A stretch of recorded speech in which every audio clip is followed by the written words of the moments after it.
Hey, it's Saya. I'm Carol. This is Tiffany. It's Nicole, and this is what keeps us together. Basically, the group chat in your head. Living rent free. Hey.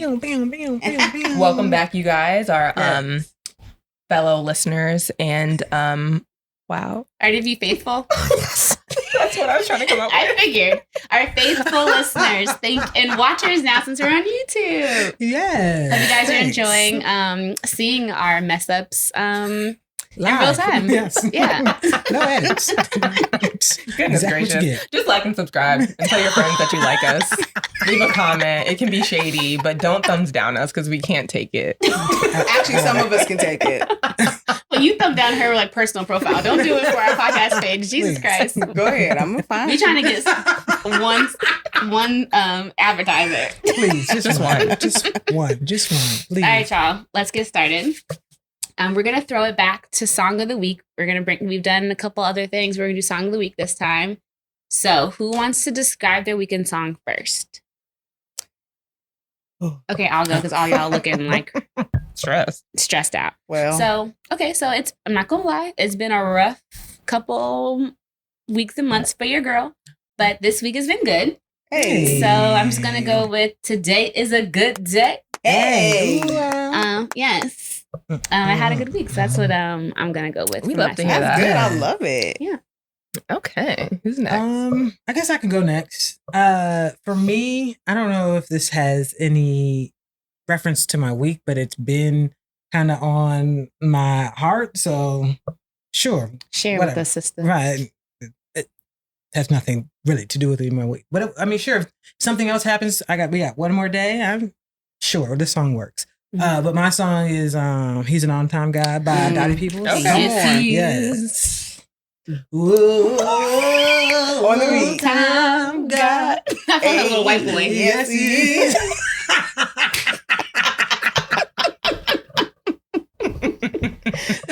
That's a good one. No. It's on time guy. Yes. You were so churchy. That's okay. This week. That's okay. This You week. know what? I'll go ahead and follow up with that. Okay. I'm not going to let my churchy friend be Thank churchy you. by herself. Thank you. Come on, Deaconess. Thank Come you. on. Thank Hallelujah. you. Won't he do it? Oh my God. The Lord is so good. All the time. And all the time. God is good. Come on. Saints and ain'ts.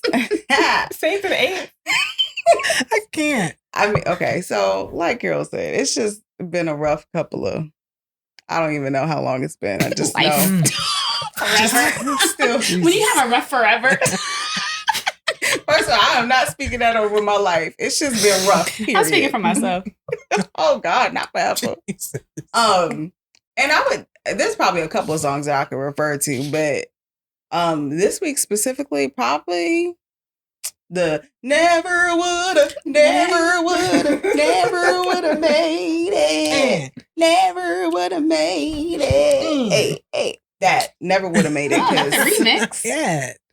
this week, just keep praying for you. If y'all are praying, folk, just keep praying for you, girl. But you made it. You did. Yeah. It's Friday. I made it through this week. It I was need to one make and it two through a next gathered. week. Come on, in his name. Listen. In his name. Go ahead and- Hallelujah. Go ahead and ask. Remember when we You were like, said. I don't want to be a churchy podcast, and we were like, yeah, me. Yeah.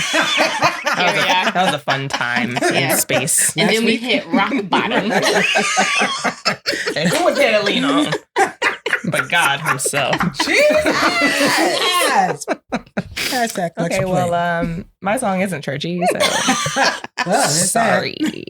I've been listening to the new Jack Harlow album because I've been determined to not be auntie quite yet, so I'm trying to stay a little bit in the know. Is that the young white boy that didn't know who Brandy was? Yeah, that's him. Oh, okay. Who is Yeah. this little boy? He's basically like, would we call him like Gen Z's Drake? Like maybe not quite, not That's a there strong yet. statement. Like not there yet, but he's got like that same kind of like vibe and lyrics. is Okay. what- like I know, like I understand what you mean. Yeah. Lil Durk is like probably oh, I really the true, but like, I don't know. His I like vibe is me a very Lil Drake Durk. reminiscent, and Drake co-signed him, which is basically why he is anybody right now. But anyways, all right. his album is enjoyable to listen to, and we finally been getting back in the gym, so I've had time to listen to it. And the "I Do Anything to Make You Smile" song has been I've been playing that one heavy, so Oh, how's it go? that's my song of the week. I don't know. I'm not gonna rap it. All right, that was productive. Thank you for that. I guess I will listen to it later. There you go. Jack Harlow. I did send y'all the link. I sent y'all the one with Pharrell produced it. Movie star. Don't ask. You did not send that to us. I did send it. I promise you, I sent it. See, like 2 I'm days not ago. the only one not in the chat. No one has this recollection. Okay, it's a link in the chat. I can scroll up and show Wait, you, which but that's one? fine. Maybe that's the trouble. That is a valid question, though. It's in the accountability partner WhatsApp group chat. Oh, okay. When did you send it? At night. Thursday. Late, No, it wasn't probably. late. Oh, Like, what time's late to you? Because late to you is like midnight. It was And niggas have like been asleep for 7 or 6 8. I mean, hours. the gym was open because I was in there when I sent 6 it. hours at midnight. What? I mean, my What time gym's you go to 24 bed? hours. So I don't know what that means. Okay, it was 7 or 8. Okay. That's wind down time for me, so. Why All not right. listening to music? Yes, Jack Harlow. All right. Hours and hours. Hers. Go back to last pod. yes. Check it Goodness. out. All right. Okay, so this week, what we're going to talk about today is maybe something that's kind of near and dear to my heart. I would like to I think mean, that you it comes coined this up. term. Yes. I did. So probably not, though. I'm sure other people have said this before, but the concept of landmarks. And I'm not talking about those things that pop up on Google Maps or Apple Map. Is that what? I don't know what's on the iPhone. Maps. Anyway, on maps. Not those type of landmarks, Shade. but the things that happen in your life, the people that come across you in life that serve as like a pivotal moment or even shift who you are maybe as a person in whole. I mean, if I had to give an example, I mean, just maybe if coming up you have to change schools for some reason, that could potentially be a pivotal moment for someone. And I would maybe coin it as a landmark in somebody's life. Even personally for me, I mean, a major landmark in my life is when my parents told me they were getting divorced. It shaped, well, I would say it made me think about, one, it made me not like KFC no more. And why is that? Well, because they took me to KFC to tell me that they were getting divorced. And subconsciously, the chicken don't taste good there no more. So it's probably in my subconscious, probably trauma. I'm in therapy. Yeah. Don't worry about me. But it also shaped the way I think about relationships. It also, like, from the men's perspective as well as the woman's perspective, or if you're in an alternative type of relationship, it shapes how I feel about relationships. And sometimes those landmarks can carry over into other landmarks. It's almost like, for some people, it's like a ripple effect. When you drop something in the pond and it creates that ripple, another landmark can be directly related. So do y'all have any landmarks in life? We went right into it. Yeah. I mean, Might as well dive right in. Right. For the I mean, guests, keeping in though. mind that a landmark, again, doesn't always have to be an event. It could be people Mhm. that come across you. And it doesn't have to be negative. It could be something Right. that affected you positively. Right. right. Yeah. Something that shifted. Mine are negative though. Mine too.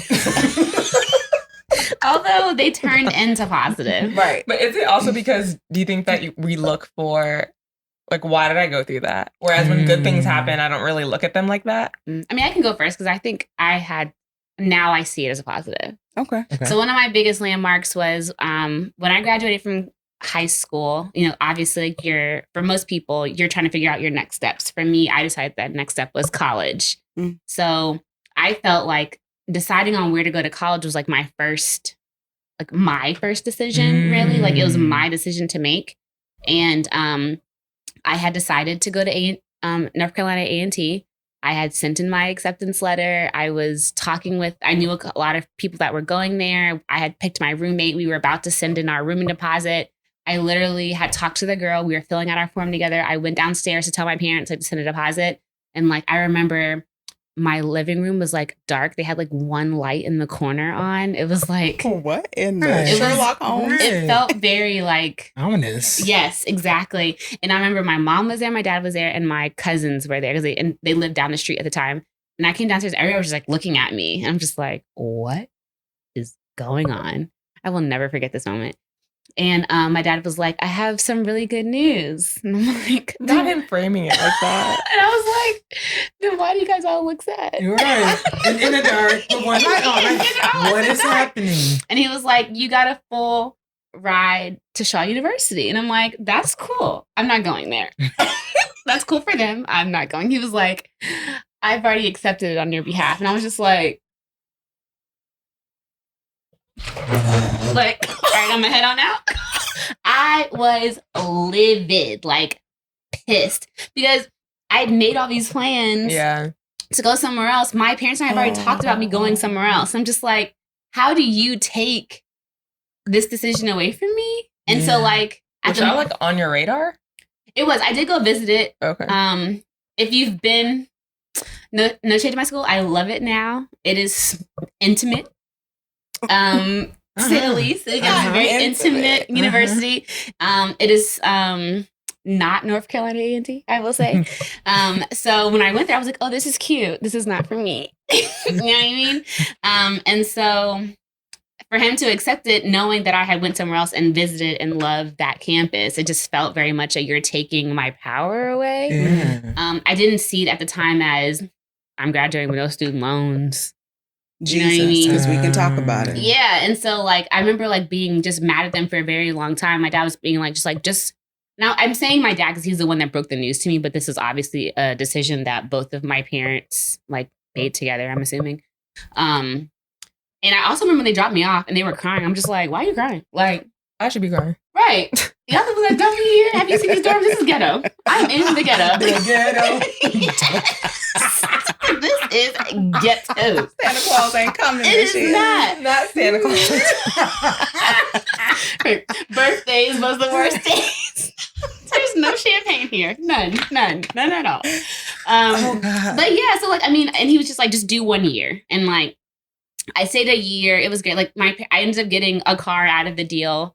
My car was paid off. I graduated from those student loans. Like I have a lot of things that a lot of my friends and peers don't have. But at that moment, I just felt like something was being stripped from me. And I just couldn't see past. My parents obviously could see beyond this one decision, but in the moment I couldn't. Yeah. I feel like it's hard too, because as parents, are so far past college that they know that like as much as it like shapes and molds you, it is like an event that if they can set you up to be better beyond it, it benefits them and you in the long run. But like, like as kids, it's our first time to be like out on our own and to feel like, damn, I can't do this alone either. Right. Like I can understand. Yeah, it was rough. But yeah, I think have so many questions. Well, okay. Like I understand the why, but like, so you had went to Shaw and saw Shaw and was like, no. And so then they were like, she's wrong. But did they like say, baby, you wrong and like, let's talk about all the ways you were wrong? Or did they just go, well, she's wrong? No, so it wasn't, they weren't saying it's wrong because of the campus. I'm sure my parents agreed with me that the campus had less. Yeah. I think my parents saw, you have a full ride to somewhere. You're going to come out of school with no loans. But this is the best decision. I just meant there's no conversation. So you had no idea. Oh, no, there's no conversation. Well, I mean, there was after, but it was too late. That's my part. I'm like, oh, there was like, I mean, it's one thing to take it like all the way away and like, maybe like be like, you sure? Like I think they also felt like it was less of a big deal because I did go tour. Like it was on my list of schools that I was interested in. So for them, it wasn't like it wasn't even on my radar. Like they sent me to Nova, like James Madison, or something. You know what I mean? It wasn't like they were like I had all these lists of schools and they sent me to one that I didn't even go to or visit or nothing. They were like, it was on your list. You were interested in it. They gave you the most money. Why are you tripping? But it was really like I went there first. It was one of my top schools because I thought they were one of the top for my major, but that's not here than right there. But I ended up going to A&T, and A&T is a fun, impressive. Yeah, it's a vibe. Yeah, HBC, like it's probably one of the most noticeable or known HBCs, I would say. But yeah, I mean, I agree with you. It was a hard pill to swallow. Okay, and it took a long time for me to talk to them again. Not gonna. But when we did, And I'm very thankful for them now. Like I just was had to set up get very there. nicely. Just I couldn't get see it it. in the moment. See, look at God. I mean, Well, yeah.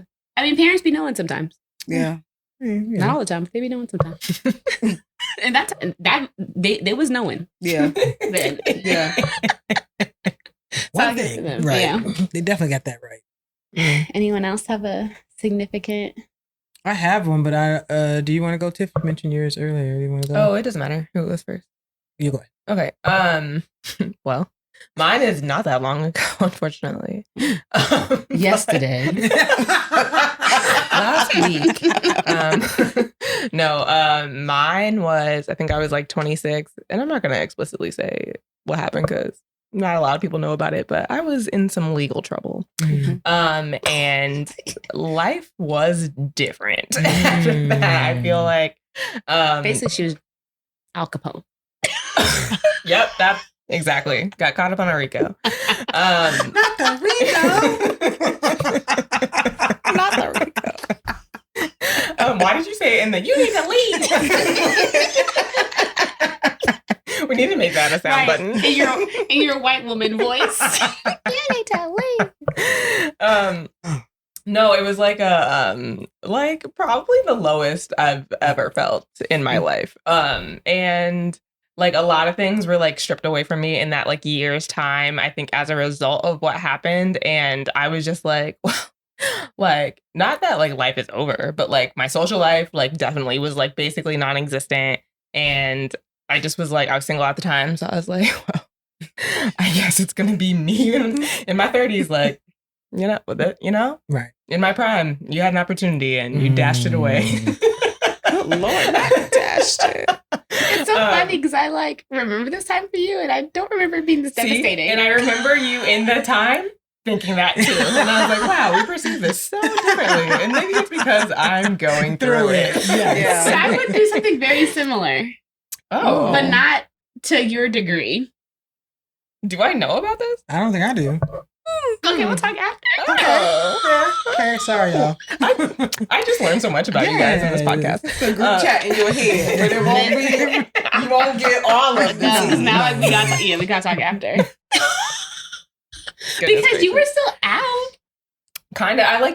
I was like, and my mom was like really good about making sure I didn't like punish myself for like an entire. She's That's like, really good. Yeah, it was like shocking, mind you, because I'm terrified of my mom, but she's great. She was like when it happened, she was like very like, you like did something wrong and you shouldn't have done that, obviously. Yes. But like, she's like, you can't undo it. Yeah. And you didn't, like, no one died. So like, don't treat yourself as though you have to like pay penance for this. She's like, as long as you paid, repented, like you've done all the things that you can do up to this point to like fix what happened. So like, don't like punish yourself for the next year over it. Like you still like need to be you and like feel some sense of normalcy. That's really across dope. this. Yeah, that is good. Really thankful for her because it was like really hard. But so because of that, I was like determined to like not just like be in a house like, for the like entirety, and it just was like very I mean it was difficult. Getting around was not easy. But you made it work. I did. You did. I did. Like, we were still in the and streets. it's also I was like in these streets but with a curfew. I was like, well, the metro closes at 10, so let me head out. Or Saya can take me home. Yes. A lot of nights were spent at Saya's house. So I think that it was like it was also very illuminating for me because I had like, I don't know if you guys have ever like had, I'm sure you guys have, but like that like feeling that like God is like, no. Oh, absolutely. No. And I was like, well, like just this last weekend. And then like, oh, okay. No, after that. He was like, bitch, I said. What I say? What I say? And it was like, I felt like I was like hanging out with like a group of people that was not like benefiting me in any way. Like not to be like negative about like. She was hanging out. It No, wasn't. I don't claim that. Obviously wasn't. I don't claim that. That one. Also, no, it just like not like they weren't like benefiting me. Like you need to be like receiving things out of friendships. It was like I didn't feel like when this happened, I felt like I couldn't go to them with what happened. So like it was like illuminating for me in the sense of like these are people you hang out with, but this isn't where you need to be like sewing. Yeah. You know what I mean? Like this isn't like where your energy needs to be right now. And like everything that this energy is doing is not benefiting you, and I need you to back away from that. And since you don't know how to do it for yourself, I'm gonna do it for you. Right. Don't you hate it when Lord be like those lessons? Yeah, because in the time when I was like getting the message of like you need to stop, I was like, but what else am I gonna do? Like I'm single. Like what else am I gonna do? Well, Right. The Lord be like, and then I found out you're gonna be in the house. Nudge, uppercut. Yes, 100%. I told you to stop. Right. And it was like very. I'll talk about like the kismet maybe a little bit more like outside of the podcast, but like. Kismet. I hate you. We can't do this every week. what You do it. You do it every week. I can't even spell that. Is that what a C or a K? It's right. It's A. Oh my God. Kismet. KISMET. First of all, dumb down. Dumb down. Is Sound it out. Sound spell.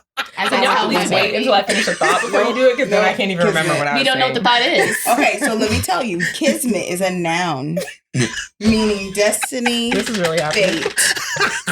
That's what it means. Destiny, fate. All right. So if she had just said determine your fate, We wouldn't be.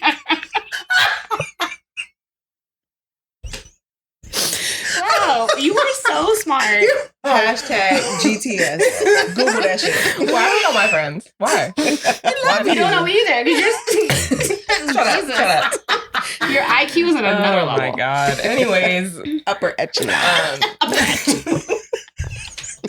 spell echelon. Do y'all need to ECE? I know what that means.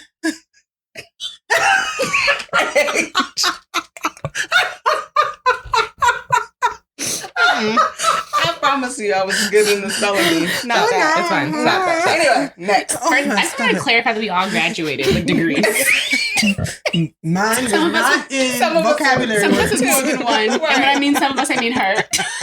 I got 2 degrees. Do you? An associate and a bachelor's.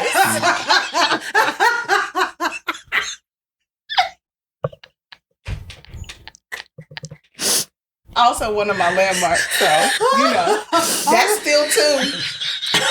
I paid for that. I wasn't prepared. Okay. Let's say I had my GED in my high school diploma.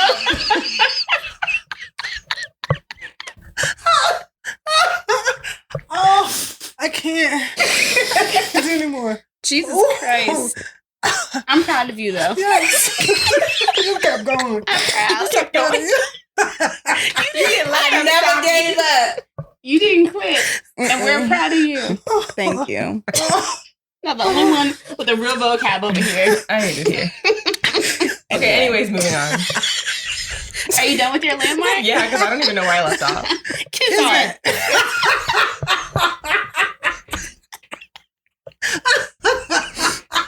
We don't know nothing else. We know you said that. Not me giving y'all the word of the week every week. That should be my segment, apparently. It is a segment. It's just an unintentional Right. segment. Yes. And there's going to be a couple of them. Right. I'm sure. I'm waiting for the next one. It's fine. Oh my gosh. Look, I'm ready. Now Nicole just having Webster open on her phone so we can talk to you. Soon we're going to just put them right above our Hold on. heads. Do and you have a record it. Google Translate for the intelligent? Oh, God. Oh, Wow. I'm so proud of you. Oh my gosh, I The hate into all the of you. was kismet smart. turning your life. It's me loving you back right now. They don't know what that means. It's me being you, except it's me, so it doesn't mean love. No, it means I get it. I'm some saying our time. listeners don't know what that means. Oh, okay. Anyways, I want to say y'all get it on the way home, like Pastor does, but you won't. Okay. I really don't remember where I left off. Okay, I think I was saying that, unbeknownst to me, in the midst of like knee deep in my landmark, I met my husband. Where it was like a time where I never would have thought that that was what would have transpired. See, for a number The Lord of took reasons. you out the streets. Yeah, Right. 100%. He did. he was preparing you. He was. Bless.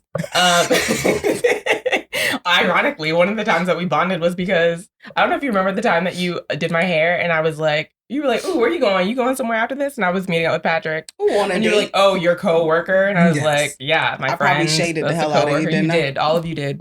For months, and I was like, "We're just friends. But We're was not we dating." wrong? Yes, at the time. Nope. Yes, at the time. We knew his intentions. I still stand by the fact that you guys were wrong. Before you were right. Like, and here you are, married. But yeah, I just like I would have never seen through it. I would have never thought that that's how that transpired. I would still, sorry God, don't fight me, but I would still like to think that, you know, we would have gotten together if, you know, that I hadn't gone through that. But, you know, if that's how it transpires. What God has for you is for you, and he might have just did it another way. Yeah, because I mean, for real, like after that year, like it was like I like came out like come on, like top. Sure on top for sure. It was like a really strong. I mean, not that it's like decrescendo, but you know, it.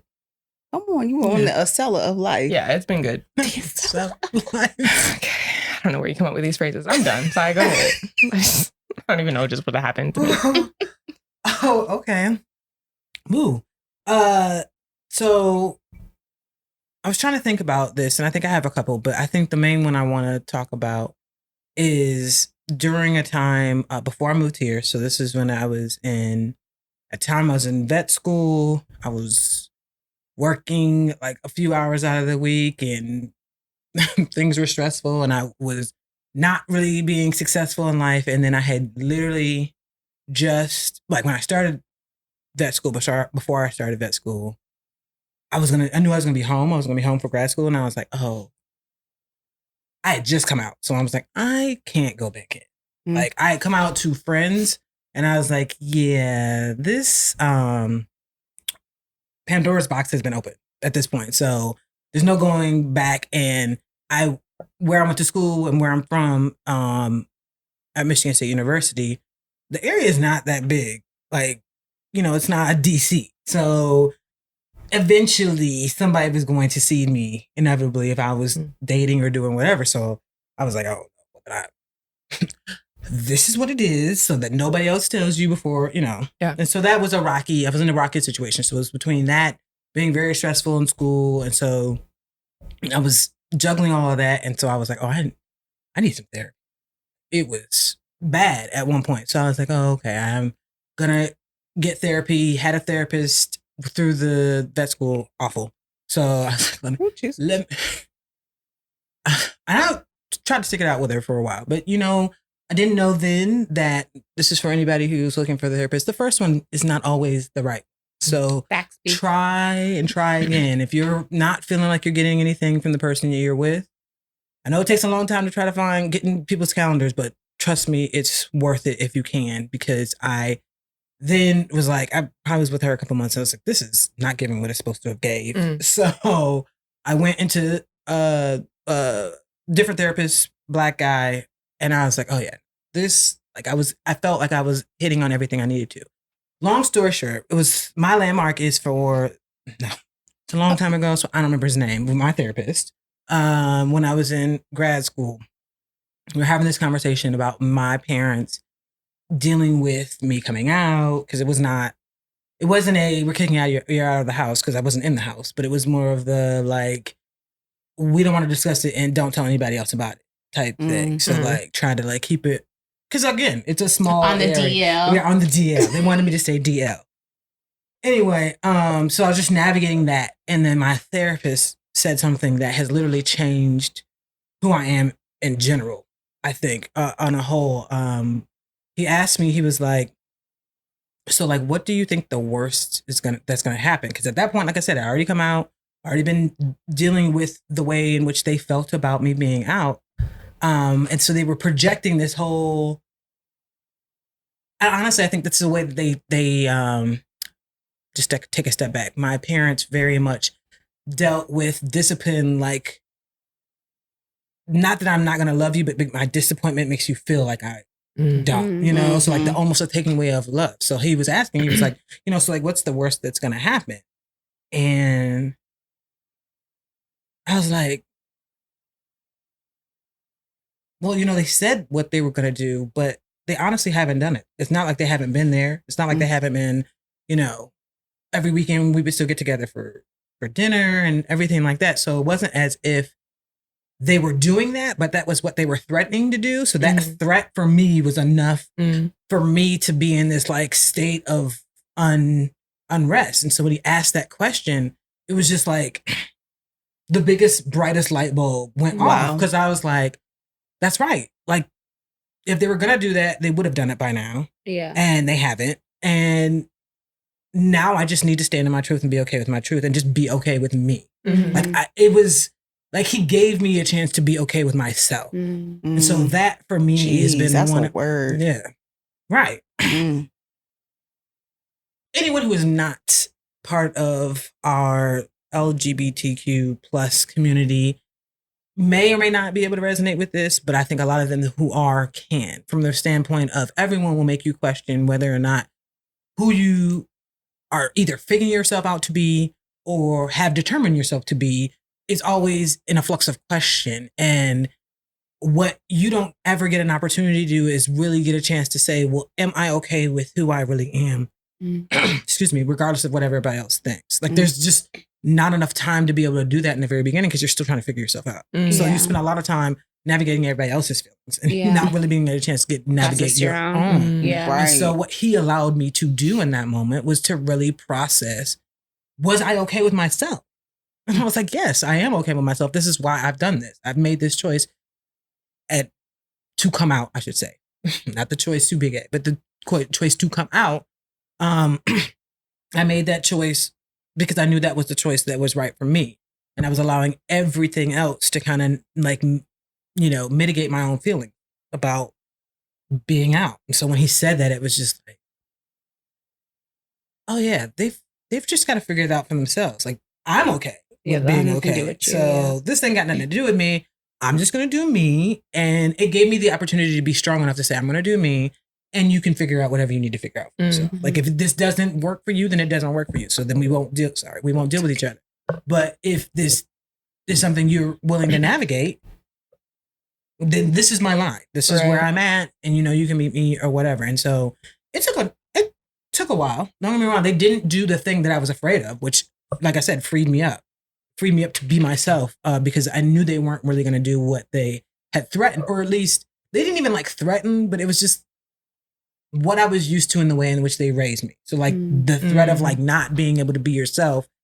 And if you are, I know the punishment for that is for me to act differently and treat you, differently, which felt for me like taking away love. And that wasn't it.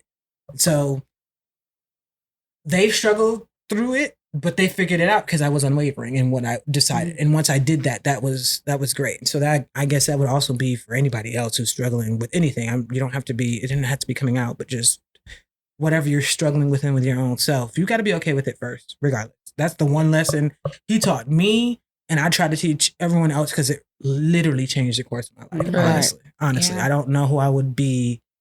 I would have been a totally different person if I come here without having dealt with that. Right. So. All right. That's real. Yeah. Jeez, that's a lot of good stuff in there. Yeah, it was. When I tell you, when therapists be therapying, right, they get it. And he earned his copay, right. And I honestly wish I could remember his name because there were a couple moments, but that was for me the trajectory changed completely. Yeah. So yeah, you got a good therapist helps y'all. I mean, I know it feels like, oh, what am I sharing? Trust. Some of them can help you get to some places you didn't even know were possible. So that part, because I feel like that should be like what the core of therapy is like making you comfortable with you. Yeah, for sure. Yep. Yeah. Well, I mean, so it sounds like all of us have had landmarks that were. Hold up. I love when Nicole gets on her Oprah. It sounds like all of us. No, I mean, I want to look at the flip side of it. Well, I want you before. You like alluded to your landmark, but you didn't really go into detail about your landmark. Good try.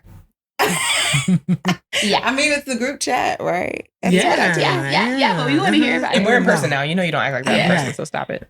I know I don't. So, I mean, one of my many landmarks, because I have a lot. that I think have kind of shifted who I am as a person, how I operate. Actually was talking about one the other day with Harry about like when I reflect, Harry, his mother is no longer with us. And we were talking about people who we truly care about. My grandmother passing was a major landmark for me. Because she passed away right before my parents got divorced. And she was like, my family, we have different dynamic. My grandmother was kind of like my best friend. It's like the person I would see every day after school. So that in itself, it's almost like, even though my mom is she's an only child and she's the oldest, sometimes it almost feels like I'm kind of like the matriarch of our family a little bit, just because of the role I play in everybody's life. So about my grandmother. So, it just gave me, it almost is like her passing on that role to me, just being the person that everyone goes to. Okay, cool. But then my real landmark, or at least the one that probably resonates with me the most, is my parents getting divorced. And, like as a child, you see your parents disagree, have fiery fellowship, as our pastor and first lady call it. And you're just like, some kids are immediate, I guess because it's so prevalent now, they're immediately like, are y'all getting divorced? Like it wasn't a thing in my mind. And then knowing some of the reasons, like not everybody is the same. Some people try to protect. And my parents did. I know one thing I know for sure, my parents loved me ridiculously. Like I am probably the most spoiled out of us, and I'm fine with that. And I own that. I wear it proudly. But understanding some of the reasons why my parents didn't necessarily get along has definitely impacted how I feel about certain relationships, how I view men in a relationship, how I view women in a relationship. I know for myself, we come from a family of mostly women. And in doing that, we kind of take charge a lot, and don't, I hear oftentimes, like on TV, not from anybody we know, that let a man take charge or whatever. If you listen to Steve Harvey, sometimes he's cool, but if you listening to him, it's like, oh, a man should do this. That's not how we roll in my household. Like it's, you need shit done. You don't wait for nobody. Also, being the fact that we are a family of only women, my dad and my grandfather were also like, you don't need no man for this. You don't need to depend on a man for nothing. You just need to do what you need to do, how you need to do it. And I didn't even know that in my dad and grandfather pouring things like that into me was preparing me for my dad and mom getting divorced, because I mean, they're divorced. We don't live together anymore. So, fortunately they were able to come, they're friends, they're cool. Even not too far out from the situation. So my dad would come over and help out if he could. My grandfather was still living. So fortunately he was able to, be the person to do the things that, I mean, my grandfather's older man. So he's like, women shouldn't be cutting grass. Okay, fine. So to do those things, but they also instilled in me, like, if you want to help, that's fine, because we don't ever want you to be in a situation where you feel like you have to rely on a man to do things. But in having conversation with some of my nieces, what I've realized, I know for me specifically, is in me moving that way. And I'm like, I don't need no man for this. I genuinely don't need no man. Like, I was just about to ask that. Like, do you think it was crippling for you? Yes, absolutely. And I was even sharing that with her. I said, sometimes it's like, when I even think about my own relationship, it's like some of my older siblings are like, well, he doesn't do this. And he's like, well, for what? Like, I can either do it or I can pay for it.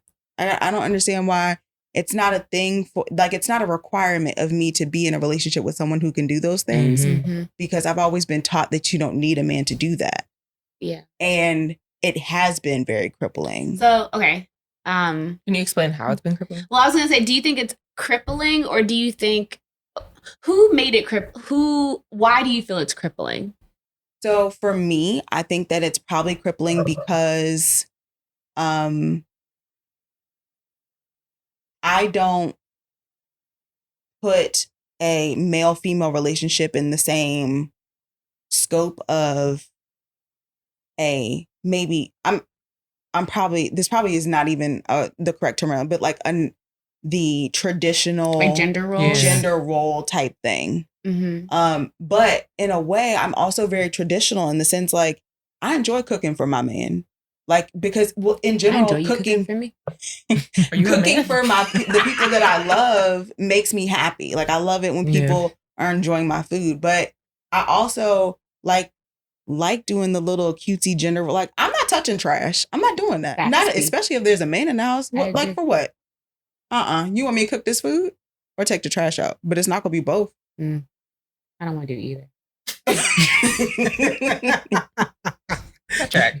Yeah, it does. But can you explain, like, when you say crippling, like, in what way? Like, crippling towards your ideology around relationships, or crippling in terms of, like, how you regard, how you've dated, like, what? How I dated. So, I know in the past, like, it could be a really good thing, or it could be a not so good thing. So in the past, it's like, okay, so what if you don't open doors? So what if we're splitting the bill? Like, to me, that wasn't a big deal because I always take care of myself. But like in my previous relationship, I literally was taking care of a full grown ass nigga. Like moved him into my space, put a roof over his head. And I mean, my ex in itself is a landmark because I experienced a lot of things in life that shaped how I think about other things that we don't have enough time. But I didn't have a lot of expectation. I didn't have it. I mean, the only expectation I truly had. That's a lesson in and of itself. Was not financial or anything of the sort. I agree. I think also, because I feel like we were raised very similarly, where it was like, all three of us? All three of us? All four of us. Oh, yeah, four of us. It's like an independent. INDE. Yeah. Like, we were taught, like, we grew up similarly in the fact that our parents raised us to take care of ourselves. Right. So I grew up a lot of where I want my significant other in my life. I don't need you in my life. Right. Like, I've been working since I was in high school. You know what I mean? I've always had my own money. I mean, my parents have supplemented a lot. But praise God. Yeah. Thank God for Jesus. Yeah, praise God. But it's also like, I don't need you here. I don't need, like, now, if you want to take out the trash, that's great. But if I need to take out the trash, I will. You know what I mean? Like, I don't need you here. My preference is for you to be here, but I don't need you here. And so I feel like as we've gotten older, the conversations have lended themselves to be, as Black women, we're so independent that we sometimes cannot be in successful relationships because whereas before women needed, like, actually needed a man to open a bank account. Like, women couldn't work and couldn't vote and credit cards. So they actually needed a man to do things. We don't need that now. Right. So it's like, I don't know. Sometimes I feel like men want this, like, 1950s housewifey type of woman. But I can be that if you want me to. Well, can I also complicate that dynamic a little bit by saying, like, I think a lot of times men don't know what masculinity is if it's not that. Like, what do you mean? That's like, fair. I feel like we were taught how to stretch the definition of what being a woman is. It's not just cooking and cleaning, right? It's also knowing how to take care of yourself. It's knowing how to take care of the yard. It's knowing how to take out the trash. It's knowing how to work and balance your accounts and take care of yourself financially and all of these things. But I think that with men, sometimes it's like, you're the breadwinner, you take care of XYZ in the household, and you play sports. Like, I don't, like, you know what I mean? I feel like so they're not having these same conversations?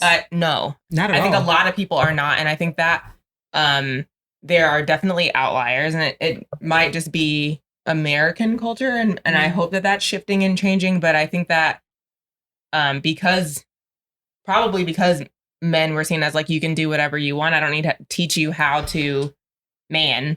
Like, for women, it's like, I need to teach you that you can do more than what your grandmother could do because there is more out there for you. But for men, it's like, well, I don't need to teach you that because you've already had it all. Well, you already have access to it all. Not you've already had it all, but that's a good point. So I had this conversation with my sister and her 2 daughters who are now both in college. And I know, right? So I had the conversation with them, and my sister brought it up because she felt like the conversations my father was having with my brother with regards to, life moving forward after college or even in college were very different than the conversations he had with his daughters and his granddaughters. Mm-hmm. Because she felt like the conversations he was having with his son was to get his life together and to settle down, right? Like those 2 things, like very much, do whatever you need to do education wise, do whatever you need to do financially, get yourself to where you need to be. And then you need to settle down, find somebody and be with. Sorry, and this is in going to college or finishing college? We weren't talking about the specifics of when, just the in general conversations that are being like growing up. Okay. Yes, like as a male in our household, the only male actually, because he's besides my father, those are the only 2. So that conversation was very different than the conversation he was having specifically with her daughters, because she was, aware of the conversations he was having. It was very much like, you don't need any guys, take care of, make sure you get your grades up. So interesting. Yeah. And he had to admit that he didn't realize he was doing it and had been doing it. Wait, did she feel like it was a negative conversation? Yes, towards her daughters. Okay. Because there's no conversation about, yes, you do take care of it. She thought it was negative towards her daughters, not towards your brother? Yes. Oh, interesting. I don't know if I would have thought him telling them to settle down to me would feel more negative. So she didn't mean settle down, but there should be a conversation about, like, you should want to partner with somebody. Sure. Like, don't stop getting your education, but find somebody that's worth that conversation is not being had. But he's not at all saying, hey, as you're growing, as you're dating, make sure you're dating people who you feel comparable to you. Those are the conversations she felt like he should be having, not the. Wow. Did he have that conversation with her? I don't think so. I feel like it's hard for men to like have dating conversations with women in their lives. And I can understand that, but she was saying too, this is the man that's in their life, really, right? So let's be balanced in having that conversation. They respect you, they love you, they want to hear from you, and the things that you're telling are very one-sided. Right. So like let's work on, and you're right, it's probably for him very generational, but I even think about like, okay, now I'm gay. I mean, you may have had an issue with, it for a while, but we in the thick of this now. So when are you gonna have a conversation about, right? Like, when are you gonna have a conversation? Like, if it was just based on gender, just based on what he would consider gender roles, right? Like a more masculine of center person dating a woman, then Saya, you should be settling down. I ain't never had that conversation with my father. I'm almost more intrigued that the conversation with your brother wasn't more robust. Same. I agree. I would have expected him to tell the girls to find someone and settle down than your brother, to be honest. I'm paraphrasing. I don't really know what the full conversation was. No, I mean, but even still, like the idea of telling a man to settle down versus a woman to... Well, I don't think he means it from the standpoint of like, don't be out in these streets doing a whole lot. Don't get your, because 5, 6, 7 children out there with different people. Like, I think he was very much, we are a family oriented type of thing. So if you're going to be out there, let's be serious about what we're doing. Let's, so I don't know if it was not like right away. Matter of fact, I know it wasn't right. Because my dad knew my brother was not ready. So like, I mean, hey, you got to know your people. So, like, if you just, you recognize... recognize real. Right, exactly. Take care of school, do what you need to do in school. But then when it became something of more, long-term... Meanwhile, I'm telling my nieces, be in the streets. Not be in these streets. I mean, be safe. But... Oh, my God. But okay, so Auntie of the I year. think because that's a realistic conversation, right? So Be in these streets? no, Oh. but the be safe part.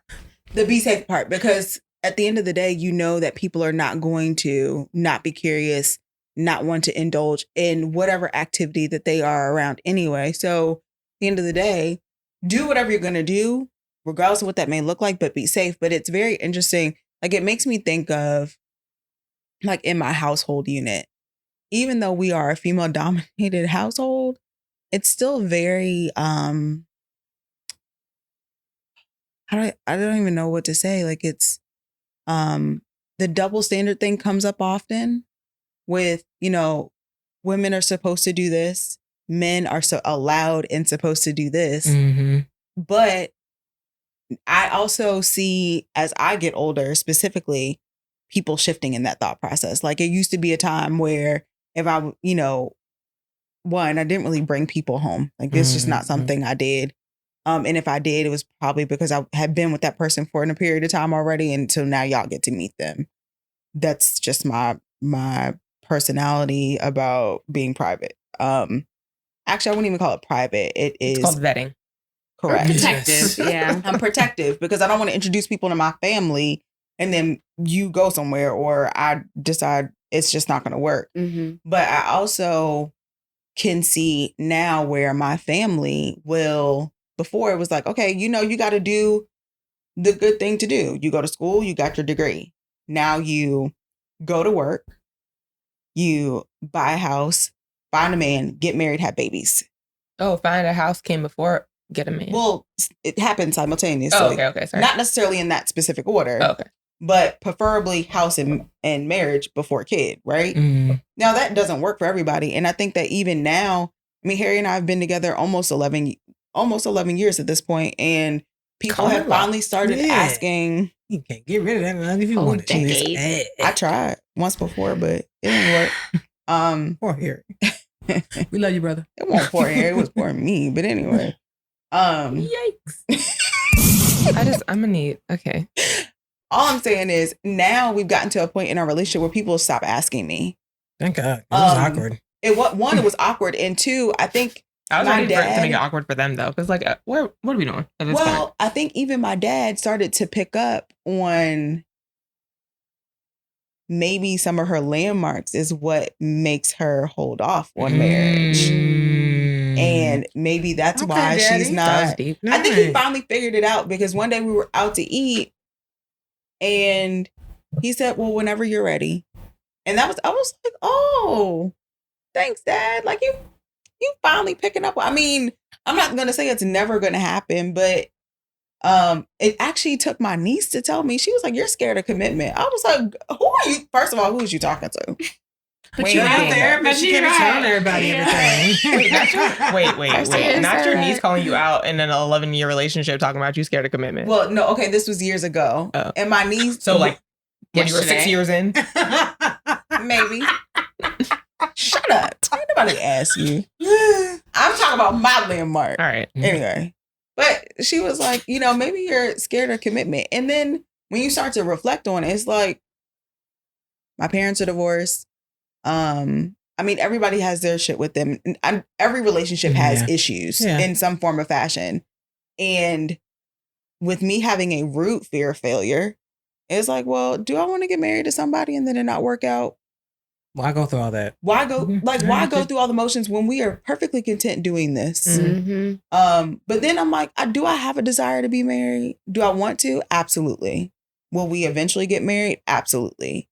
But I also know that stability for me is like a trigger. If I don't, in all honesty, probably my song of the week is probably because when my stability is off center, I am here, there, and everywhere. And not focused on nothing. Because even for me to not be focused at work is out of my element. But you're focused. In In case your employer is listening. All the time. All the time. I'm always focused, but they know. Yeah. I'm open. Like You're I'm good. just when I'm off center, period. Shut up, Carol. I'm trying to keep you employed. They're gonna keep me employed. They love me. She's a manager, remember? Nonetheless, after she shared that with me, and it made me start to look within, it's like, there are hangups that I have that I really want to make. Like, I know we've been in this for a really long time. Are you going to fit the stereotype of a male relationship? Maybe you will, maybe you have. Like you're like waiting for the shoe to drop. Yeah. Waiting for the shoe to drop. Shoes fumbled, you throw shoes in the closet, but sometimes you dust them back off and put them back on. Yeah. I would like to think in about 11 years, we've been through some shit, but even today, like on the way here, I talked to him, and I'm not trying to sound mushy. That's just not who I am. But like, yes, it is. He is my boo. Tell him that you love him. I do. Get that little butterfly feeling every once in a while. But ooh, that's a whole nother podcast. Yeah. Yes, it is. It is. Right. It is. Because I can remember later. It's in the chat. It's I read it today. It's in my notes. I did. I saw it. But I would. Nonetheless, even after all this time, people finally picking up on your cues that are around you to understand that you have to live your life the way you want to live it. Your landmarks are going to have you turn right, have you turn left, have you do a U-turn, and you'll end up where you're supposed to be, how you're supposed to be, because that's how God lines it up. Come on now. But Preacher. that's when some people have good landmarks that get them to where they got to go, and some people have not so good landmarks. It just depends on how you move after that landmark is passed. Yeah, that's very true. Yeah. Wow. I feel like this is like a whole. Anyway, do any of y'all have any good? Like, I feel like most of our landmarks. I feel like most people's landmarks are kind of maybe not so good, but it turns out good. Oh yeah. Right. Yeah, I gave mine not so good. Turned out good. I feel like we talked about this a little bit too. I feel like I wonder. Again, I think that sometimes it's harder to see like why the good panned out because with the bad, we're always looking for like, why did I have to go through that? Like, what was the lesson learned from that? Right. But when good things happen, we're like, winning. We just out here like living our blessed lives. So I feel like that's what makes it harder to see like the good landmarks, not because good things don't happen, but because I'm never thinking about like what the fork in the road was. You know what I mean? It just seems like this is a good moment on my, good life. Yeah. Yeah. I wonder if we're like expecting good things to happen. Yes. So you don't they don't seem pivotal. I mean, as the two married humans, do you feel like you're like, I feel like, I don't know. I'm too close to being married to be like, that was pivotal. I feel like my relationship with Patrick is pivotal, but I don't know. Like, you know what I mean? Yeah, no, I was thinking it was like for example, like the birth of my son was pivotal for me. And it was like one of the greatest moments of my life, but it's also been one of the hardest times of my life as well. Well, do you think one could say that there's good and bad in everything? It's the yin and yang of it all, because even when you have a bad landmark, sometimes it turns out good. And even some of the best landmarks in your life have struggled with or take the most work. Yeah. Right. You know what I mean? Like getting that promotion that like may have been a pivotal change in your career, what you wanted to do may have yielded like the most trying time, the most like painstaking time after that. Yeah. And I was also thinking too, like we assume that like even like promotions, like good things, we assume those are like imminent, easy, or like that's what we assume to be like our like that's your line, your top. Yeah. And then you get to your top and you're like, oh, this is not. Come on, grass. So yeah, I think like I was just listening to another podcast, Demetria Lucas. She was saying like a lot of people assume like as a creative that every single thing you do, you're going to assume like is going to be great and awesome. And like, you're going to love every second of it as a creative, but sometimes like it sucks. Yeah. And sometimes you love it, but it's because like, you don't necessarily know, or even like what you're passionate about, that changes. But when you get to that point and you've been waiting, and you got it, and you're like, oh, this is not actually what I thought it was going to be. What I thought it was going to be. Right. That's so it's interesting you say that, because I was thinking about this the other day as we were trying to figure out, talking about what my landmark things were. And I backed into moving here, but even a step before moving here was me spending my whole entire life talking. I said earlier, spending my whole entire life with one goal in mind, to be a vet.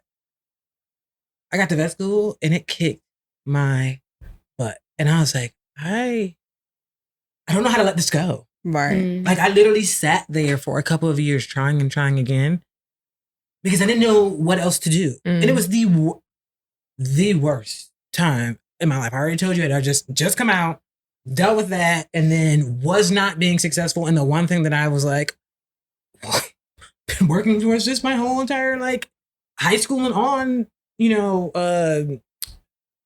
everything. Almost everything that I had done at that point literally was leading me there.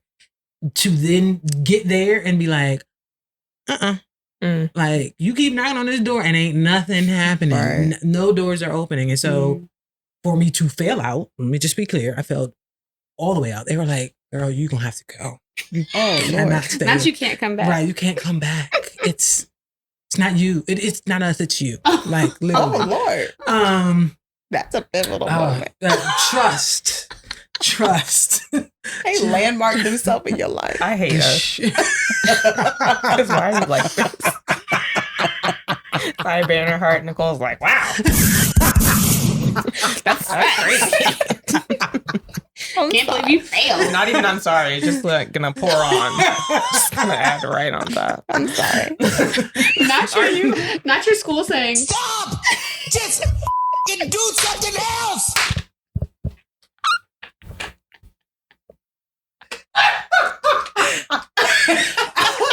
Oh my God, my thighs hurt. Okay. this is not supposed to be funny. It's not. Not a I can't decide if we're best friends or worst friends. We're the best. We're the best worst friends ever. The worst best friends. To be fair, if she was failing right now, it'd be a different conversation. Would it? But look at her Excel. Look at her Excel. Had you met us when you were in vet school, it would have been different. I doubt it. I'm like, girl, we would have been let supportive. go, girl, please. Maybe it's just not for you. Maybe you should just drop out. There's nothing else. Why are you wasting all this money? That talk would have been laced with so much shade. Maybe God's trying to let you know that your path is elsewhere. Maybe you suck at this.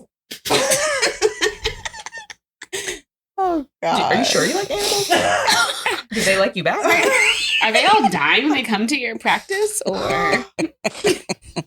Oh my God, I have literal tears. Wow. I mean, but look at you now, thriving. Oh my God, Carol's touching you. She feels really bad. I did. As soon as I did, I was like, "Oh, I'm touching her," Okay. and you just had to call it out. Not just snatching your hand back like she was hot, like it was in the fire. I just realized we were touching, and it made me nervous. After you initiate. I know. Oh, let's move on. Oh my God. I feel so weird. Human contact. Ugh. I don't even. I don't know. You were failing out of vet school. Yes. Failing out. Surprise. And then I was like, okay, well no. This was the plan. Like, not maybe kind of the plan. So what am I supposed to do next? And so I was like, oh, well, I can't stay here because economy was horrible during that time in Michigan. So I was like, all right, well, I'm moving here. And it was one of the best decisions. However. Oh my God, your landmark led you to us? Yeah. Oh, see, look at that. Look at the Lord. Yeah. No, honestly, because I honestly too, right before the kick out and everything, I was really, because it sucked during that time period. Nothing was good. So I was like, I need to know the guy that like my grandmothers know, and the church I was going to. I love my home church, but it wasn't giving what it needed to get. So I was doing a lot of soul searching in Michigan and wasn't finding anything. So literally, me failing out led me to y'all, literally, because I also went to other churches when I moved here, and I was like, oh, no. And if Linda had not been there, I definitely probably wouldn't have. I know I wouldn't have. I was like, oh, this is cute, but I'm going to clearly find like one that's gay affirming and all of this. And well, those are cool, but I literally was getting what I needed, the things I've been looking for when I was in Michigan and Shiloh. So it's like, oh, okay, God, I see you. I'll take that. So yeah, it definitely was awful. Probably one of the worst periods in my life, but a lot of good things came from that lowness. So the Lord be Lordin'. yeah, he be Lordin'. Don't he? Be knowing and all. No, okay, so that made me think of when you have when you have a landmark and it ends up working for your good, or like when your parents be knowing. When I was in high school, I, again, being like the independent individual that I am, and like I don't want to depend on people. I don't like it. And like me, I like it literally bothers my soul when I have to ask people for something. And so I decided to go get a job. But before I got a job, like when I was, you know how you go select your electives. And so I noticed, like I was getting ready to go into my junior year, which means you, at the end of your sophomore year, you go pick your classes for the next year. And I'm like, oh, all of my friends are doing, like, they're leaving school and they're going to academies. I'm like, I wonder if I could do that. So at the time, I think there's an academy at a local school. It wasn't at my specific school. You should explain academies. I don't know if everyone knows what that is. So in Fairfax County public schools, in Virginia, there are some schools that will host or facilitate a technical or trade type type class where you will graduate with like certification, like you can work in that field. Yeah. Right. So there was like auto, there was cosmetology. Some schools had like journalism and production. Yeah. Wow. Yeah. We have those, but we didn't call them academy. That's just what they were called. Okay. You were allowed in, right? Yeah. Yeah. So for Fairfax County in Virginia. And I noted, so I was like, okay, well, I knew that some of the guys were going for auto. And I was like, well, there's cosmetology and I like to do hair. Like I literally do most of the people in my family's hair. And yeah, and sometimes y'all on occasion. So I was like, okay, well then I'll just do this. And so you have to have your parents sign off on it. And Mom's like, no, I don't think that's going to benefit your future. And I'm just like, how do you know? Like, how do you know what's going to benefit my future or not? It's something I like to do. It's just something you like to do. In this world, you need I love Mama. She's one of those good corporate job people, but she has she had a good corporate job before she retired. So that it's also that age range. You know, you live in the Fairfax County area or the DMV area. If you don't work for the government, then in some form of fashion or something connected to it, then it's like, what are you really doing? Yeah.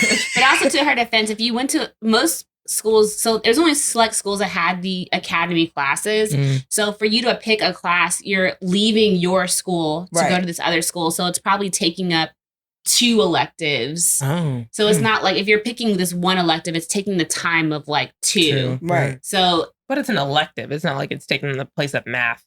It's not, but I'm just saying, like, for her mom is thinking you could be doing multiple things, but you're taking the time to do one. Right. So I think. See, I had the same thing and I was pissed because I was like, okay, but me taking drama is more useful than, because I really wanted to go. That part. Because I really wanted to take an auto class because I was like, I ain't going to be one of these hoes out here getting gypped. Taking my car into the shop, I'm gonna know what's going on, and now I know nothing. So in fact, I took that class, and I'm a hoe because I still can't change I learned how to change my oil and my tire. I still can't do. I don't remember. That's a hot mess. I can change a tire, but okay. So I can call AAA. Oh gosh. Okay. What? Your insurance doesn't do it? Never mind. That's a whole nother. We're not going to change it like that. AAA is by my insurance. Oh, okay. That's cool. So the electives. Neither here nor there. Yeah. And I got run flat tires. My mom wouldn't sign it. And I was like, what? Like, it's not your elective. What is the problem here? So ultimately she was like, why don't you take this business class instead? So I took it. I did not like it. I did not like it. And so like you submit these things and they were going to make an exception for me because I was a rising junior. Most of the time they won't even let you start an academy unless you start as a sophomore. So I was like, okay, so now they're making an exception for me and you're still not going to prove it. Fine, whatever. So that was like, forged that paper signature. Look, I almost did. Such a April, good girl. I was trying to be a good child How at the would they moment. know? Listen, I don't know the statute of limitations. Let's not get caught for unlawful activity on. How will they know? So that was like April, May, and school let out. And then like in June, I was like, okay, I got my little certificate so you can work at 15 and a half. And I was like, well, I need a job. And I just so happened to have been like, mom had to run errands. So she went to go get her hair done. And I was sitting waiting for her. And the lady that was working there was like, oh, we need somebody to help around the shop. And I was like, oh, I'll work here. And she was like, for real? I started working at a hair salon. So of course, The irony. the irony of it all, I worked there for 5 years up until when I acted like, because after I graduated high school, whole nother situation, I went to Nova, which also, let me put this shameless plug in there. That is a smart way to go. It's cheap. Go get your undergrad. The only thing You is got 2 degrees? Yes, I my got 2. 2 degrees. Yep, just like that. But like, if you feel like you need the dorm experience, I don't really enjoy people outside of the people in this room. And barely And us. that's right. And that's on occasion. That part. So if you don't need that experience, then go ahead to a community school, get you your credits, and then transfer for free, mind you, for most places. But nonetheless, I worked at this place for almost 5 years. And I looked at my mom and I said, sure would have been nice to have a cosmetology license right now because I could be getting a whole lot of money at my age. And I'm not gonna lie, my petty self did carry this probably up until maybe like last year. 6 years ago. Maybe.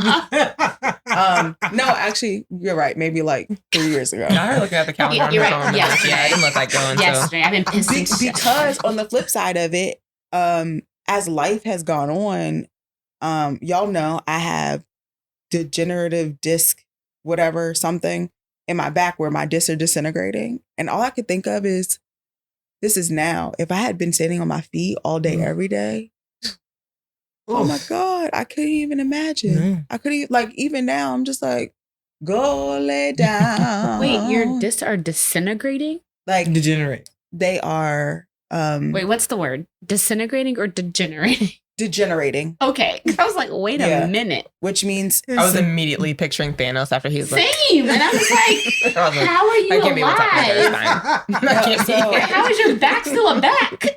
I'm by the grace of God. No, because they're not disintegrating. That's how Not it's yet. works. Grace, give me. They're still there. Not God give you a strong but they're back. like worn. Hey, Okay. This took a turn. it did. That's not even what I I meant. apologize, but no, but it's painful to say the least. Because they Yeah, because they're disintegrating. right. Shut up, girl. It's something to start with a D. I don't have Tiffany's vocabulary. I don't know those words, all of them. I just We'll also list No, that the word doctor. above. That is going to be the most tragic educational podcast ever known to me. Degenerative. Noun. Actually, it's an adjective. All right, sorry, guys. Thank you for the education So and goddamn clarification. smart. Anyway, so like, I just can't even imagine if Yeah. that had been my primary Yeah. job, Yeah. and then having to try to figure something else out because it's either too painful or too difficult to do that now. So I'm like, I was mad. I still mad sometimes because I'm like, maybe if I got on the side and still, because it wasn't gonna stop me from going to college, like, but nor here or there. I'm here Maybe. now, and I Yeah. thank Make God that for money- Jesus. You make that money right out the gate. That hairdressing money, you was nuts. That's a lot of people. Yeah, like once they start making good money, Yeah, until why do you need a degree?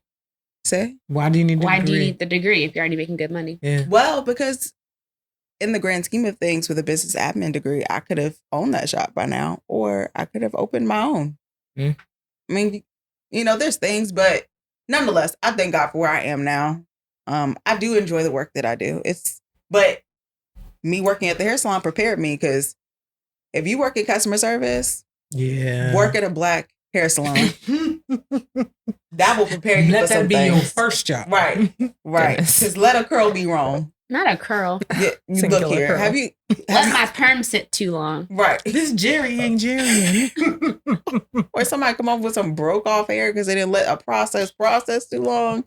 Look, you want to, that's an angry black woman for you right there is the black hair salon, especially when clear, you just sat there feels for 6 warranted. hours and still look, for some people to still look the same way they came in. Never mind. I digress. Anyway, I just thank God. What salon was that? It's closed now. I don't remember.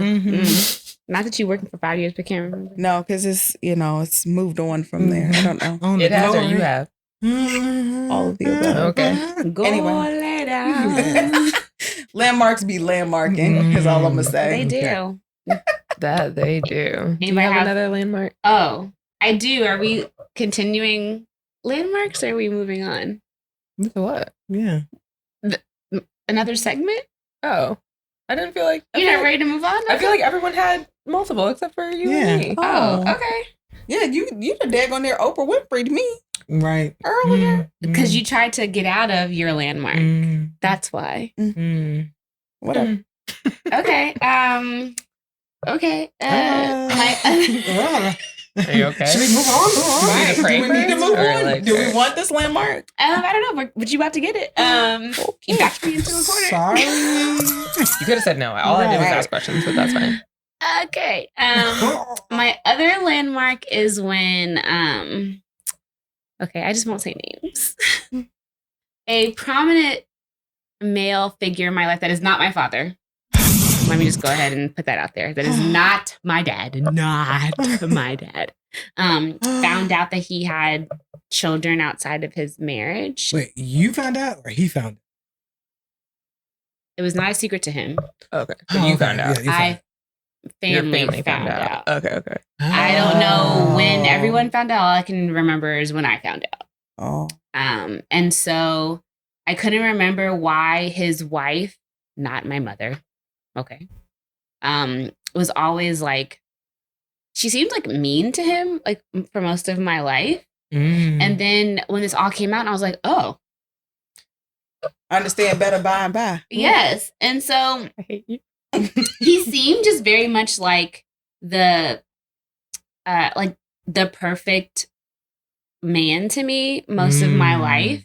And then this happened. And not that to say like he wasn't a great person and great man. He just wasn't a great husband, Right. which I have seen this a lot on the internet, whether you not being great in one part of your life does or doesn't make you great overall. And I Right. feel like you can decipher that for your own We self. tried to talk about it last pod. We did. For me, though, it just turned into at the time, I was like, I don't know how you can be great if you're not a great husband. Like, I'm not taking the fact that I'm not taking from it, you're not a great father and all these other things, but like, for me, in that moment, same thing, it changed my perspective of marriages and because before I was like, oh, like, I don't understand like why she seems so like mean all the time. And so I immediately, it changed my perspective of her that you're not mean. You're dealing with the cards that you were dealt. Yeah. And I understand that you dealing with those cards for you played them the best way you knew how. Right. And it really just shifted how I felt about her Yeah. in a positive way. Yeah. Cause I Right. think I just looked at her one way. And after that I was like, oh, you're not, Yeah. it's just different. Yeah, It's completely totally. different. Like, and I think Context matters. it Yeah. does. It absolutely matters. And my respect for her just completely changed. I empathize Yeah. with her more than I thought I would. And even as a wife, I think I look at like, okay, like marriage is not easy. Yeah. Like Right. marriages go through a lot of different things. And how you decide to deal with your marriage is up to you and your partner. Absolutely. And I just think that I had just such a high regard for him and not her for a long time. Wow. And after I found out, I was like, oh, I didn't give you the grace that you deserved. That's real. Right. And so, yeah, I think that changed a lot of things for me. And not that I thought that he was a bad person, because I don't think that. I just don't think that he was a great husband. Right.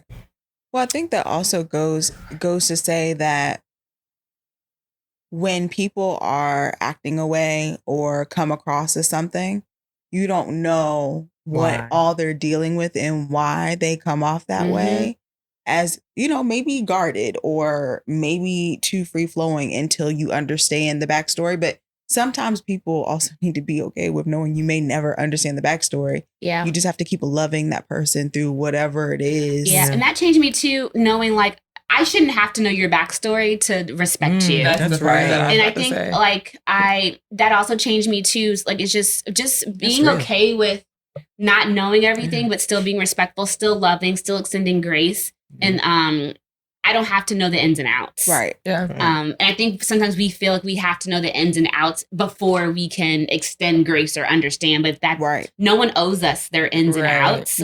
That's just something that should be like an automatic. Right. And it's hard. I'm not gonna lie. It is hard. It is something that I feel like I am trying to do and be especially better when at you all don't the time. understand. Right. Yeah. And when you're young, it's even harder. Yeah. I feel like life be lifing and then you're like, oh, okay. Yeah. And also when you're young, like things are very black and white. Like all you know is like so and so's mean and so and so's nice. Right. Yeah, exactly. Yeah. Like you're fun, you're nice. You're mean, you're nice.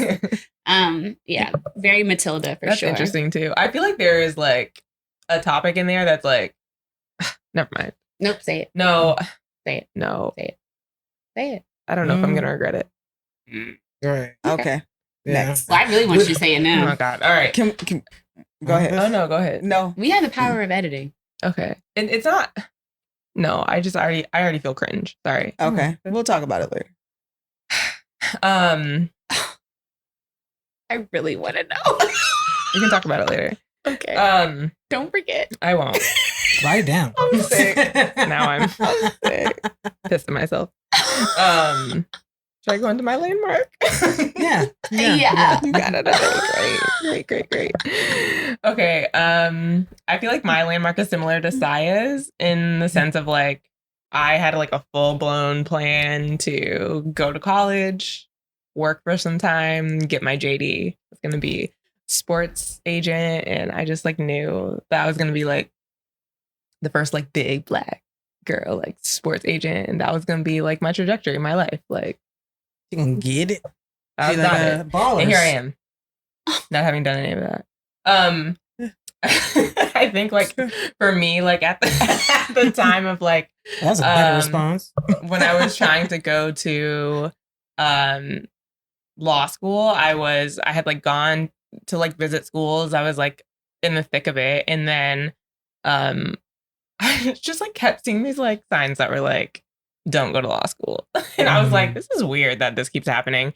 And I was like trying to like I'm not gonna let like other people's opinions deter me and like blah blah blah. But I was hearing like a lot of like stories, and then finally my he wasn't like my boss, but he was like my like older colleague. Like at the time, he was like what I would call like my big work brother. I don't know if that's like a thing. And he was like, I got it. You know what I mean? Yes, like, it's not, he wasn't my work husband, but he was like, okay. So like, he was, I only have one. It's you. Sorry, just to be clear. I was about to say, well, we know who your work husband is. Right. Your actual husband. I was like coming into, he knew I was studying for the LSAT, and I like came into work, and he was like, I read this article, like I just have to send it to you. And it was like, I got my law degree. I'm driving a taxi. It will happen to you too. I like remember the title of the article still to this day. Cause I was like, that was the day I changed my mind. I was like, oh, I guess putting these books away. All right, God, like heard you loud and clear, bro. Like, guess I'm not going to law school. So all right, I'm gonna head out from this whole degree. Basically, I'm driving a cab. Yeah. So from there, I decided to get my MBA. And I feel like even like with all that, it came with like trials and tribulations, because I was like, why did I go get my MBA at a white school? Because I could have gone to UMD and met my husband, and then like I at least could have had that. Like, why am I here like breaking my back to get this degree? And then in my last semester, Patrick and I are walking to class. Wait, you said you could have went to, isn't UMD a white school too? I mean, it is, but a lot of niggas go there. Oh, okay. Oh, It's not okay, an 'cause- HBCU, but you know. Okay, because Carol and I were both like, Oh no, like one right. no, They both white. but like, but I don't think Howard has a MBA program. I don't know, but you said I could have went to UMD like it was an HBCU. No, but I just mean like all the niggas black are- men I know that have MBAs went to UMD. Okay. Oh. Okay. Besides Patrick. All right. It's the irony of it all. No, it's fine. Anyway, so Elite. It's then it worked out white anyways. and cream is what I'm hearing. But yeah, basically, yeah. And then I found my black husband at the white one anyways. So what difference did it make? okay. God be God. God be gotten. And then from there, you know, I was gonna like pivot my career and go into sports management, sports marketing, and then like all of that fell apart. And I was just like, wow, I am here. Like none of this panned out in the way that I envisioned at all. Like this is like very much been like a pride and ego check. Like I've been working towards this for like years. I'm not used to like not getting my way, but kind of like when I put my head down and decide something, like, you know what I mean? Yeah. I'm not, it's never not happened. So like for that to not pan out in the way that I envisioned for so long, I was like, why did I do this? like what's happening? Do you have any regrets? Yeah. But I mean, on the flip side of that, I think like me like calling this my landmark is because basically my regrets are student loans. Like that's my regret out of this entire situation. That. Yeah. Oh my so God. like that is the pain point, That was- and not really Thanks, Dad. anything else, but like the other side of this conversation that I didn't have the perspective on then is that if I had moved to New York and gotten that job with Chase, I wouldn't have my business. I wouldn't be looking at houses with my husband right now. Like I don't come know on. how like our entire relationship transpired because Yeah. I lived in a place where I was able to live at home for so long. I was able to travel a whole lot with my husband. I wouldn't have been able to do that affording an apartment in New York. You know what I mean? Like so many aspects of my life would be so different if that is what I had gotten. You know what I mean? So right. So like I don't. From that standpoint, I regret nothing. I just, you know, hate this debt over my head. Outside of that, like it's Look. Gucci. Let's not talk about debt. At least, did you have debt going into your master's? See, that's a blessing. That's a blessing. I mean, yeah, but it makes it feel more dumb. Yeah. Not. I understand completely. I understand, but It's like, God, Makes it feel like, oh, I didn't realize how good I had it. right. Slow down.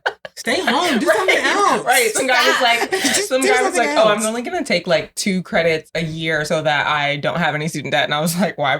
Oh my God, you're gonna waste so much of your time. I graduated in 3 years, and now I'm like, bitch, why don't you just listen to people? stay humble. Just shut up and listen. Sit down.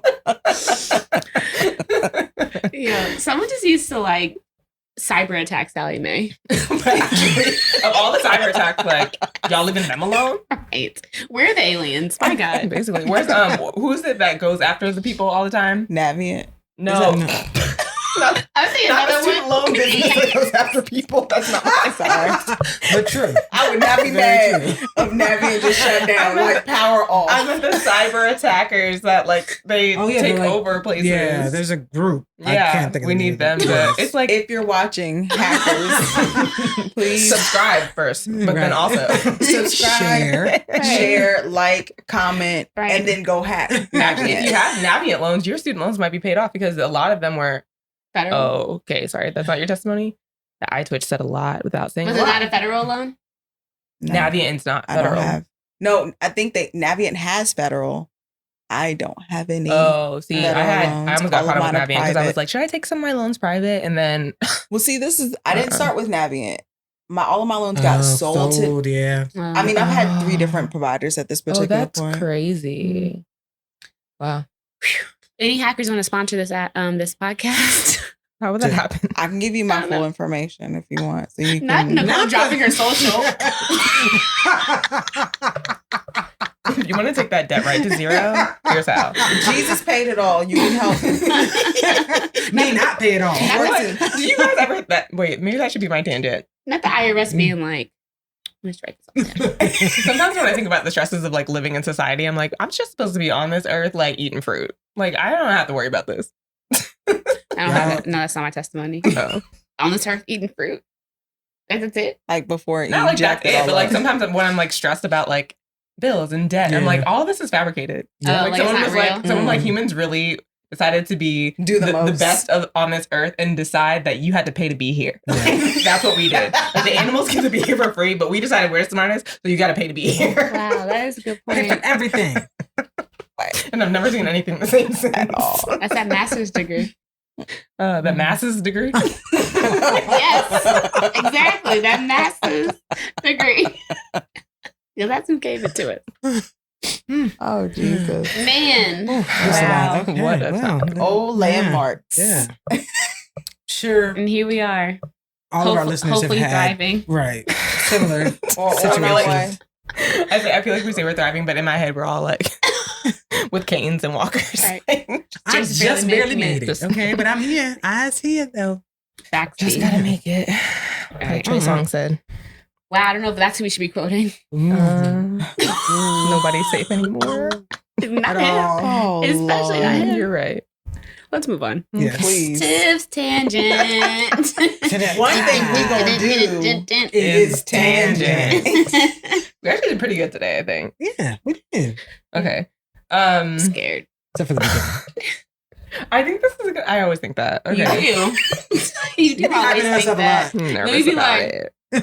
Just ask. I have one in here that is gonna make y'all look at me super weird, so we're gonna avoid that one today. Okay. Okay. If you had to tell someone the number one rule of being Black, what would it be?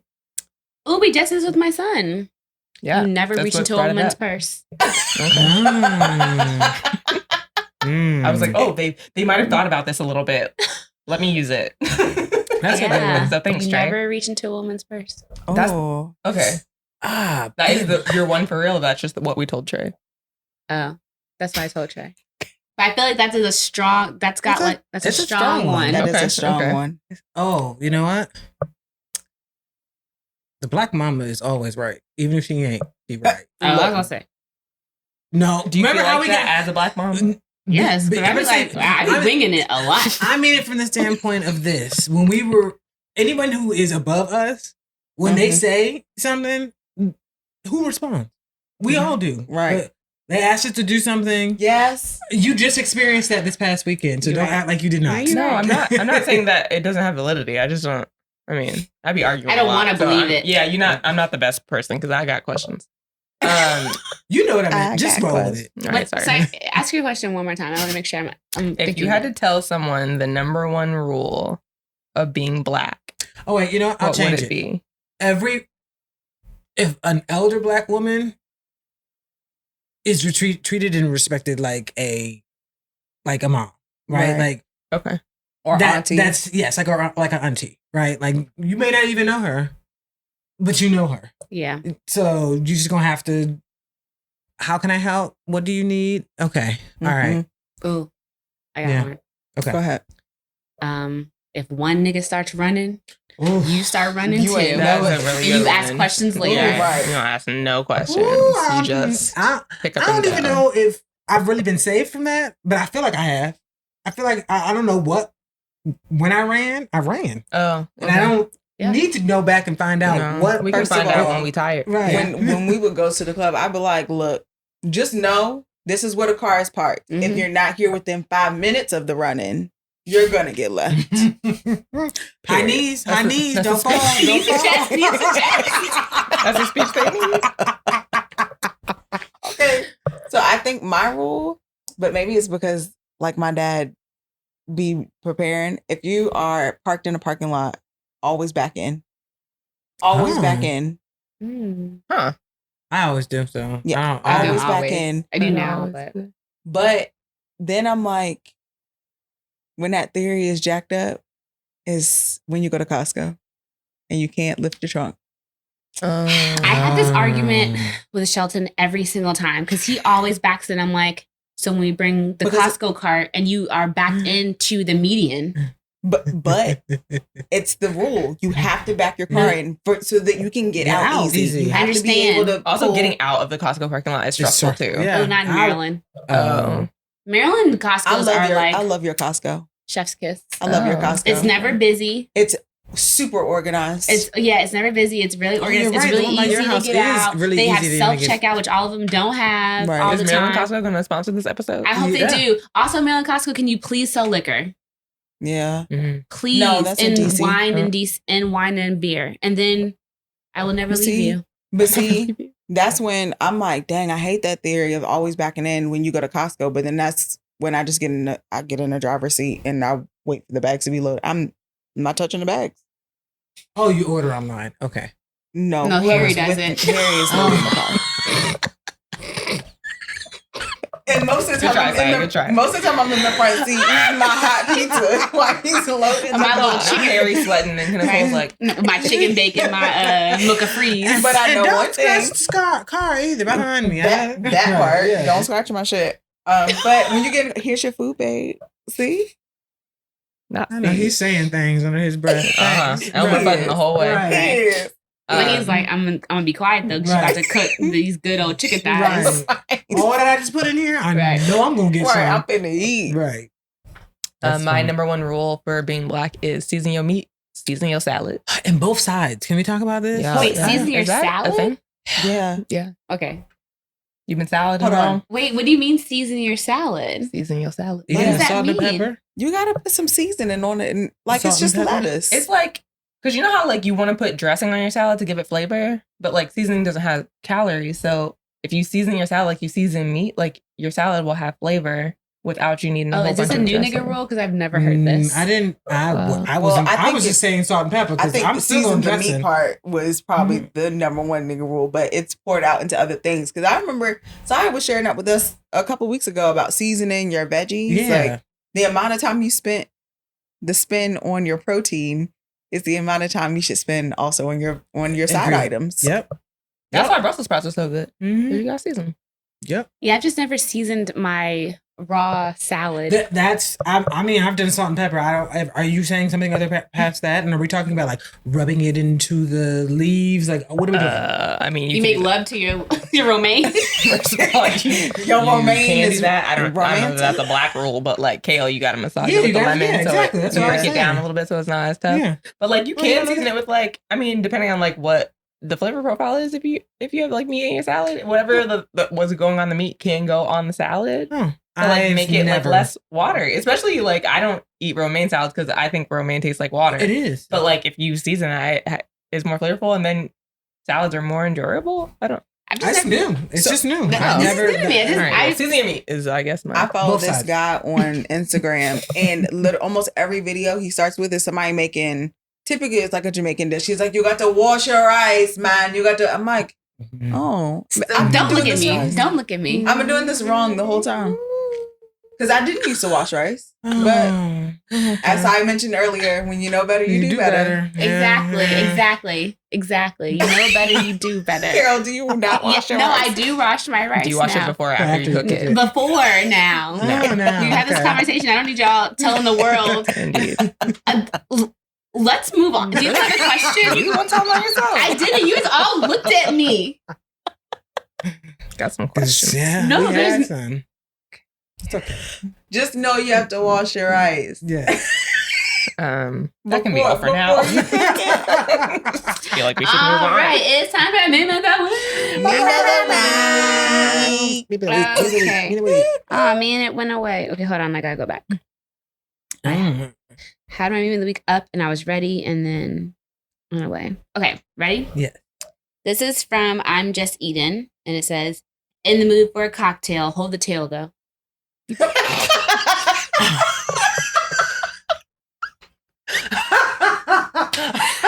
And then part two. The way I was not prepared for that. I love every bit of it. Now she's bringing Meme of the Week back on a full tilt.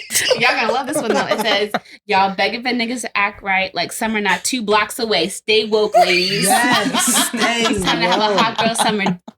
Don't lock down. Don't That's lock right. down. Don't worry about them. If you're not acting right, it's okay. Not the gun fingers at the camera. We have that shot. Oh. Summer's Shouldn't 2 have to fake blocks it. away, girls, girlies. Do your thing.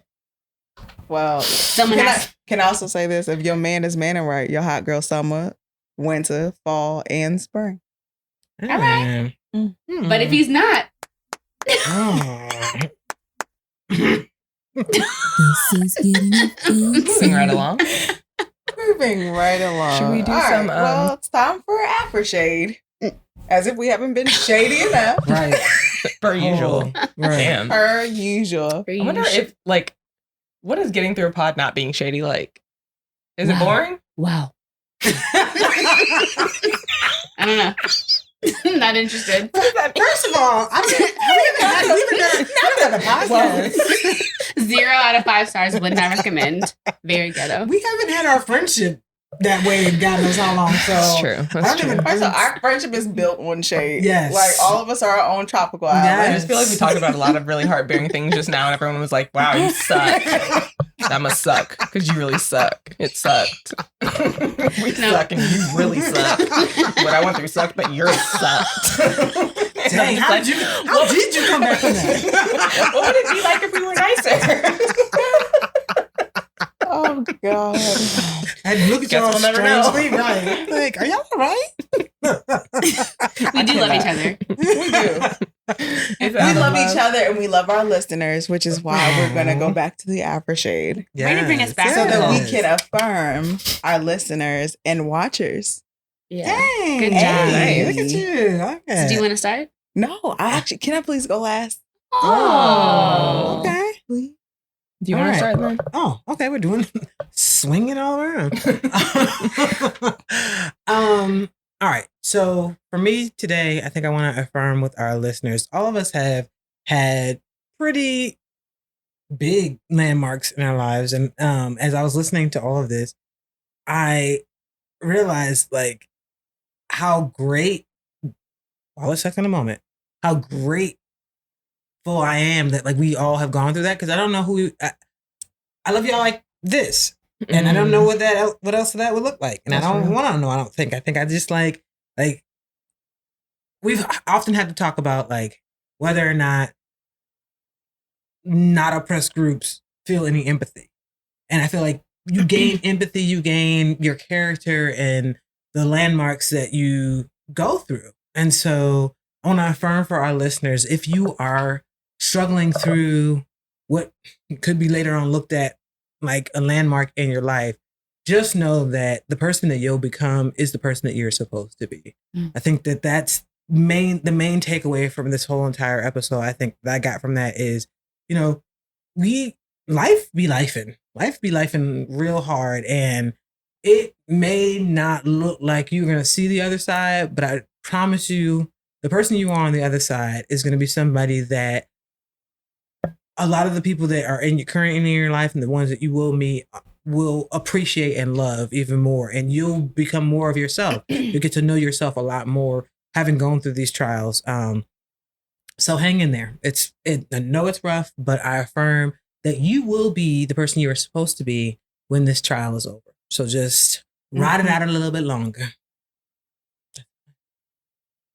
I can go next. I just want to affirm for our listeners that it can be tough on social media, I think, right now, especially if your social circle is small. If you're seeing a lot of positive things, you're seeing a lot of people's highlight reels. And if you're not having a positive time in your life, it can feel like you're alone in that. Right. And I just want to affirm for you that that is not true. Like, life is long. Events are momentous. And like the darkest time in my life brought the most positive outcome that I never saw coming. Like, there was no precipice for it at the time that I was going through it, but I had to live through it to see what was on the other side. And so I affirm that for you, that if you are going through something negative, it's not, bad times don't last always, as Nicole would say. Trouble don't last always. I hate you. That one That's I know. It's the top. If y'all are shady as my friends, then that's all the affirmation to you guys. Sick of this group of You people. spell that. I'm sick. Okay. I'm so sorry. My after shade. I affirm that you Wow. You need some water? No, it's fine. You're great. Okay, that's good. Nicole, go ahead. What is happening? I hope that aftershade gets you through the next 2 weeks. if you were waiting for the really monumental affirming from Carol, I hope that carries you. Oh, wow. Ooh, wait. You was smart. You was cut. You was important. Okay. Good luck following that up. I was about to say, I don't even know if I should follow that up. At this point, I think, should I even go? Yes, Yeah, you should. I think you have to. You have to. Okay, so bring us back. cool. I think that when you are, as I mentioned earlier, with landmarks, they are even. So when you're traveling along and you have a landmark, it's how you get to your destination. Sometimes people get to a landmark and because it's not what they expect, they turn around, they go back home. What I want to affirm to our listeners today is your landmark can shape you or your landmark can define you. And a lot of people will probably say, Nicole, it's the same thing. It's not. Your landmark in shaping you just guides you to your final destination. But sometimes if you get to that stopping block or if the landmark don't seem right, you may turn back around and never end up at your final destination. Don't let the landmark define you. I'm sorry. I'm flipping that around. Only you define you. The landmark will shape you. So just keep going along your route. Know that you're eventually going to get to where you're supposed to be in life. So that you can be great, so that you can be kind and smart. Wow, she really validated you there. That's crazy. And impotent. But ultimately, so that you can get to something that maybe you would have never expected. Maybe you might find you a wife, a husband. Maybe you might find you the job of your dreams or experience the best thing in your life. You never know. Just know that only you defined you. Your landmarks are just there along the way to guide you there. Oh, man. That was You great. marinated on that. I like that. Okay. I did. Yeah. Proud of you. Way to pull it all Proud together. of all three of us. My eyelashes came off. Girl, I was in the middle of like, Oh my I cannot God. listen to her and watch her take her about eyelashes unravel. Woo. Can we end it? I think we gotta go. Goodbye, y'all. Love y'all. Love y'all. Bye. What in the Sam?